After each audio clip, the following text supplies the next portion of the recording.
If you want me to feel close to you again, you'll pay the deposit for my influencer retreat by Friday, she said. Then we're done on Thursday, I replied, and I meant it.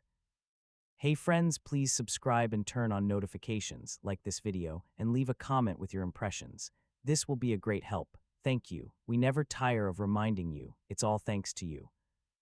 We were in Columbus, Ohio, in my kitchen, with the dishwasher humming like it always did after dinner. She said it the way someone reads a return policy. Calm, practiced, like she'd rehearsed it with her friends and decided it sounded reasonable. I'd been living with the woman I was dating for a little over a year. We met at a charity 5K along the Scioto Mile. I was there with coworkers from the medical device company where I manage quality assurance.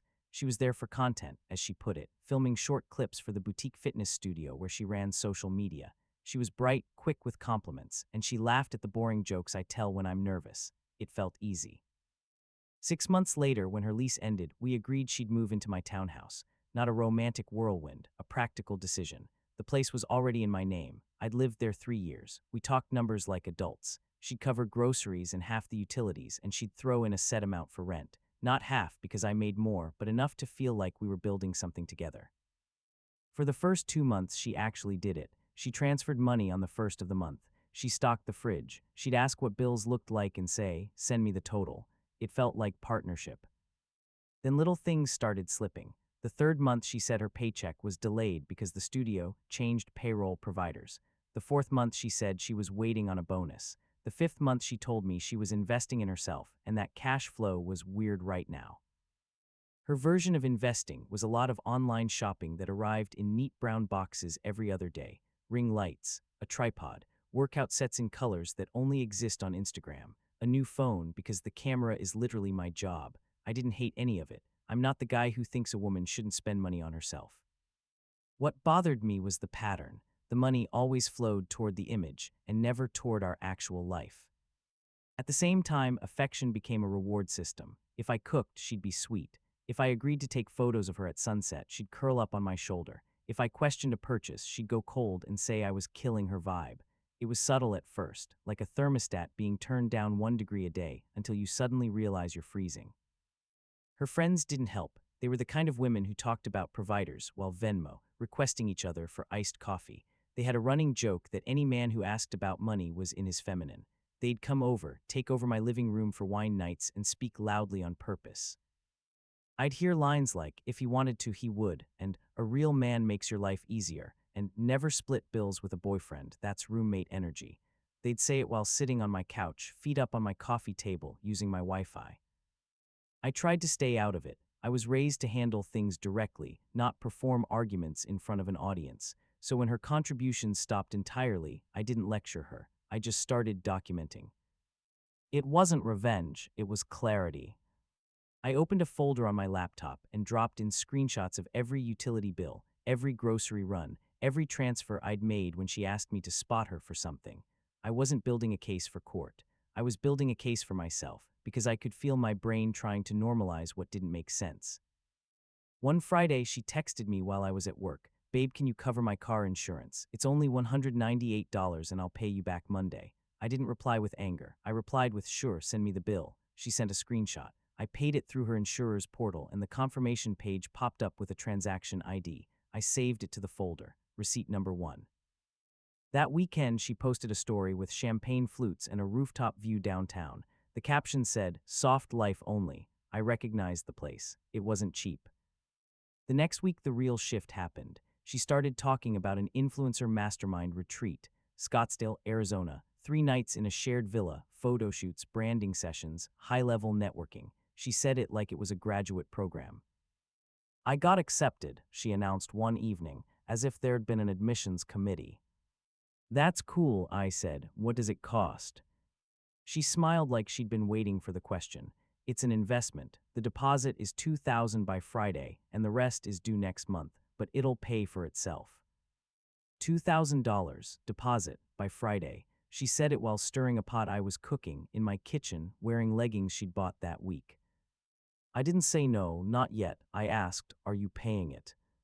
She rolled her eyes. "With what, babe? You know my income is inconsistent. That's why I need a man who believes in me."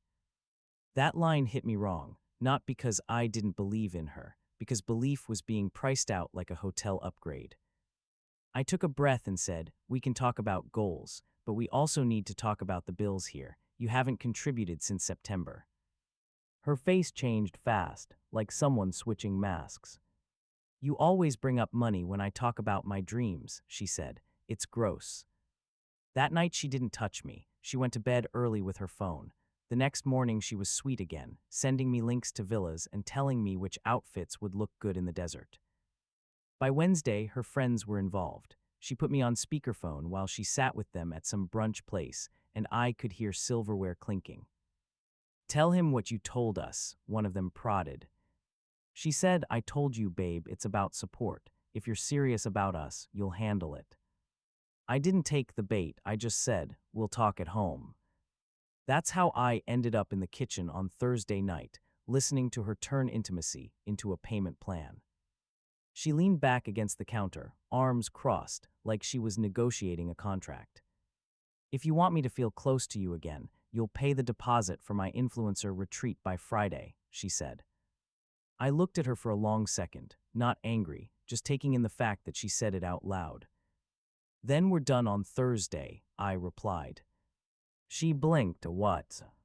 I said it again, softer, so there was no confusion. If closeness has a price tag, it's not closeness, it's a transaction. She scoffed. "You're being dramatic."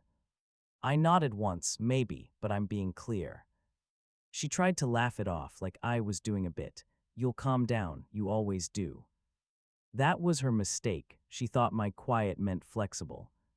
I went upstairs, opened my laptop, and did the most unromantic thing you can do in a breakup.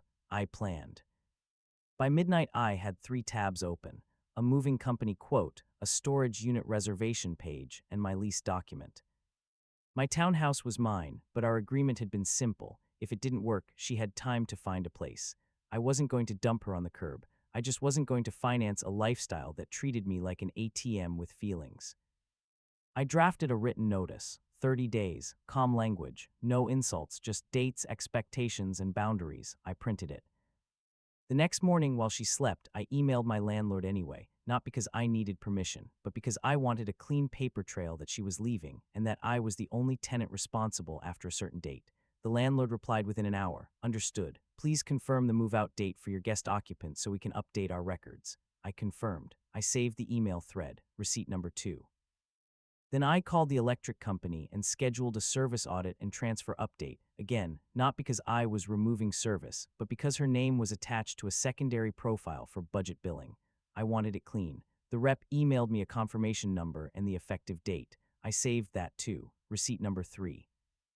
I set up USPS mail forwarding for any mail in her name that had been coming to my address. It takes 5 minutes online. The confirmation page gave me an order number. Saved, receipt number 4. I called my renter's insurance provider and updated the household occupancy details.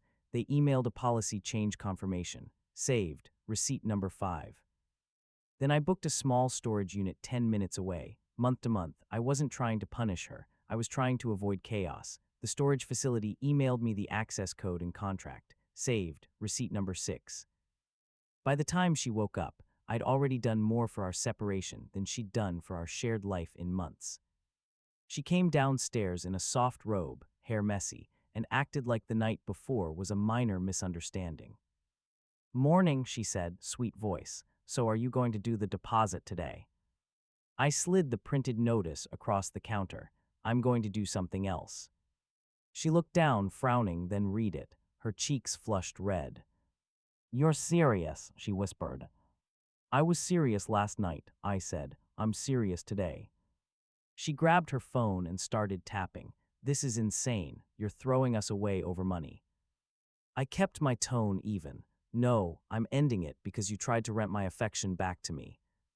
She stared like she couldn't believe I used the word rent, like it was too accurate. Then she tried a different angle. Tears. "Babe, I was joking. I was testing you." I nodded once. Love isn't a test. She stepped closer and lowered her voice like we were back to being a team. Okay, I'll pay you back. I'll start contributing again. I'll cancel the retreat." I didn't smile, I didn't gloat, I just told the truth. "You won't, not for long. You'll resent me for making you be fair." That's when she got angry. You think you're better than me because you have some boring job. I almost laughed at that, but I didn't. I said, my boring job pays my bills. That's kind of the point. She stormed upstairs and started slamming drawers, like noise could change reality. I gave her the full 30 days. I didn't change the Wi-Fi password. I didn't throw her stuff out. I didn't call her friends to tell my side. I simply kept moving forward with the plan. The moving company came the following Tuesday. I wasn't moving out, her things were. I paid for 2 hours so it would be quick and respectful. The foreman had me sign an invoice and the receipt hit my inbox immediately. Saved. She tried to sabotage the calm by creating emergencies. She called me from work. My card got declined at Target. Can you send me money? I'm embarrassed. I replied, I'm not your emergency fund. She texted late at night. I miss you. Can we just cuddle? I replied, not when it comes with conditions. She started calling from different numbers after I stopped responding. That was when I realized she wasn't missing me. She was missing access. 2 weeks in, I got a voicemail from an unknown number. It was one of her friends, slightly slurred. You're really doing this, after everything she's done for you? I didn't call back. I saved the voicemail anyway, not to use, just to remember what kind of people thought love worked like that. On move-out day, she stood in the doorway while the movers carried boxes. She kept saying, this is so humiliating, like it was happening to her, not because of her. Before she left, she shoved her phone in my face. Look, I canceled the retreat. The email on her screen was a cancellation request, not a confirmation. I didn't point that out. I just said, I hope you get whatever you need. She looked at me like she wanted a fight. I didn't give her one. Are you really not going to say anything? She snapped. I met her eyes and said one final line, calm and clear. I'm saying no, that's enough. After she left, the house went quiet in a way that felt like fresh air. Not happy, not sad, just peaceful. The first week alone, my bank account stopped bleeding. That sounds cold, but it's real. I cooked simple meals. I slept better. I started walking after work again, the way I used to before I became someone's background support character. A month later, I moved to a smaller apartment closer to my office, not because I had to, but because I wanted a reset. New routine, new place. The lease was in my name only. The utilities were in my name only. It felt like breathing with both lungs. Around that time, I ran into her consequences the way you run into weather, not because you chase it, because it exists. A mutual acquaintance mentioned she'd tried to go to that retreat anyway and got turned away because her payment didn't clear. Apparently, she'd posted a dramatic story about being targeted by haters, then deleted it when people asked for details. Later, she took out a new credit card, maxed it, and got hit with late fees. None of that had anything to do with me. It was the same pattern, just without me padding the landing. The part that surprised me was how quickly her friends disappeared once she couldn't host wine nights or pretend she was thriving. The real man talk got quiet when there was no real man footing the bill. A few months after that, I met someone else without trying to. Her name was Lauren. I met her at a volunteer event packing food boxes at a church downtown. She was in her late 40s, worked in hospital administration, and she asked me if I knew how to fix a jammed tape dispenser. We grabbed coffee after. We talked like adults. No tests, no performances. When we went out to dinner, she reached for the check without making it a statement. You can get the next one, she said, like it was the most normal thing in the world. It was. I didn't rush into anything. I wasn't looking for a replacement. I was looking for peace, and it turns out peace is easier to find when you stop paying for permission to be loved. The last time I saw my ex was outside a grocery store in Grandview. I was loading bags into my trunk when I heard my name. She walked up fast, wearing sunglasses even though it was cloudy, like she still needed a filter in real life. She tried a smile. Hey, you look good. Thanks, I said. Hope you're doing okay. She hesitated, then said, I've been thinking. We were good together. You just didn't like supporting me. I didn't argue. I didn't correct her whole worldview. I just said, supporting someone isn't the same as financing them. Her jaw tightened, so that's it. That's it, I said. She waited for me to soften. I didn't. When I drove away, I wasn't proud. I wasn't angry. I was just done.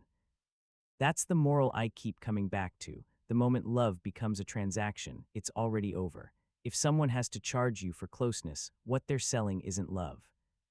Tell me in the comments, have you ever had someone turn a relationship into a bill and call it support?